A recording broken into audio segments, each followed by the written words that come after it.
Iran says it's shooting Israeli drones out of the sky. Herons over Isfahan, Hermes near Tehran, even an American MQ-9. Israel says Iran's air defenses are nearly destroyed. Both can't be true.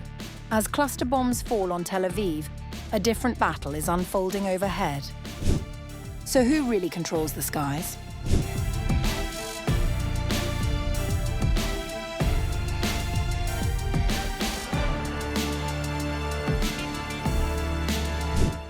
As Tel Aviv reels under Iranian cluster bombs, it might also be paying a price in the skies.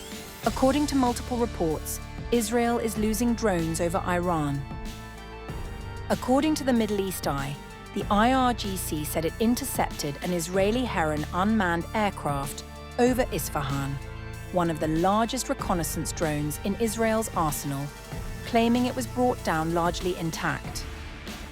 Iran's state TV reported that another Israeli Hermes drone was shot down near Tehran the same day. Neither loss has been acknowledged by the Israeli military.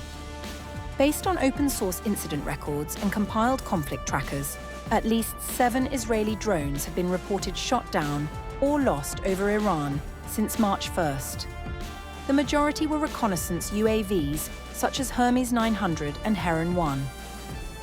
The shootdowns point to something Iran has been trying to demonstrate since the war began on March 1st, that its air defenses, despite taking heavy punishment, are still capable of hitting back.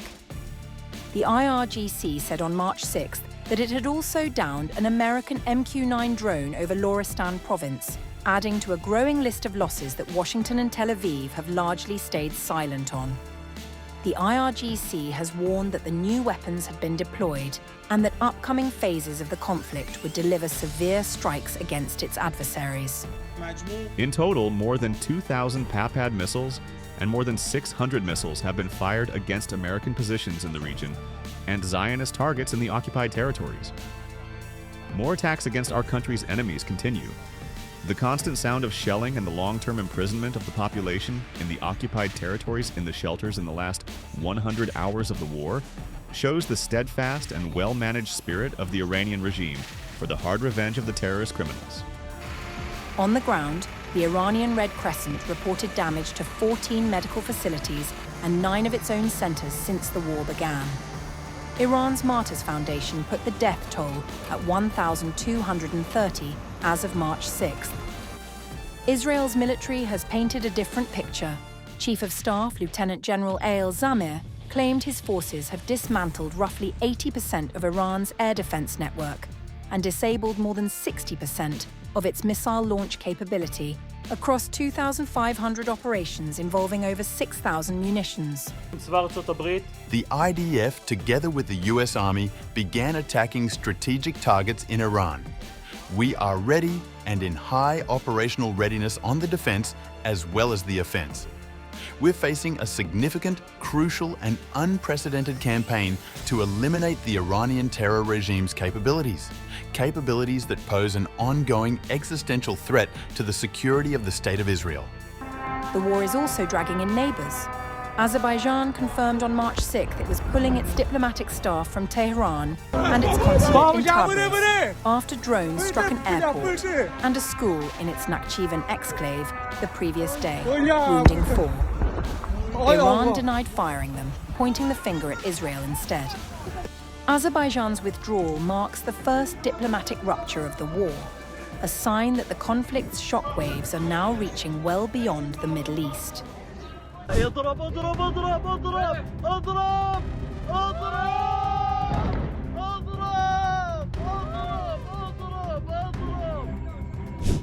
When the US and Israel started the war with Iran on February 28th, they must have thought it was a walk in the park, like the United States' earlier escapade in Venezuela. But as we enter the second week of the strikes, the US seems to be bearing the brunt and counting its losses. According to a CNN report, key radar systems protecting American THAAD missile batteries have been destroyed in Jordan and damaged in the UAE in what appears to be a deliberate Iranian effort to blind US air defenses across the region. Images taken on March 2nd show a blackened THAAD radar at Jordan's Muwafaq Salti Air Base, with two 13-foot craters in the sand nearby. Similar damage was confirmed at two UAE sites, Ruwais and Sadr, where pull-through vehicle sheds used to store radar systems were struck. The radar, known as the AN-TPY-2 and manufactured by Raytheon, costs just under $500 million per unit. The Pentagon declined to comment. Munitions specialist N.R. Jensen-Jones called the loss significant.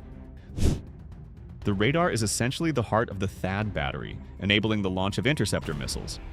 The loss of even a single radar of this type would be an operationally significant event. Jones also added that replacing such equipment takes a lot of time, effort, and money. It also happens to be an incredibly expensive piece of kit. The loss of even a single radar of this type would be an operationally significant event. It is probable that a replacement unit would have to be redeployed from elsewhere, which will take time and effort. Meanwhile, Iran's strikes continued to spread across the Gulf on March 6th.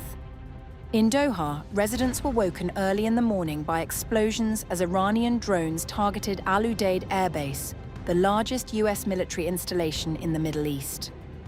Qatar's air defenses intercepted the attack. Saudi Arabia shot down multiple drones near Riyadh, while Dubai residents received emergency alerts urging them to seek immediate shelter from incoming missile threats. Israeli strikes also continued to bomb residential areas in Iran. On March 6th, the Israeli forces hit Shiraz, killing 20 people and wounding 30. The Iranian Red Crescent put the total death toll since March 1st at 1,332, with more than 3,000 homes damaged across the country.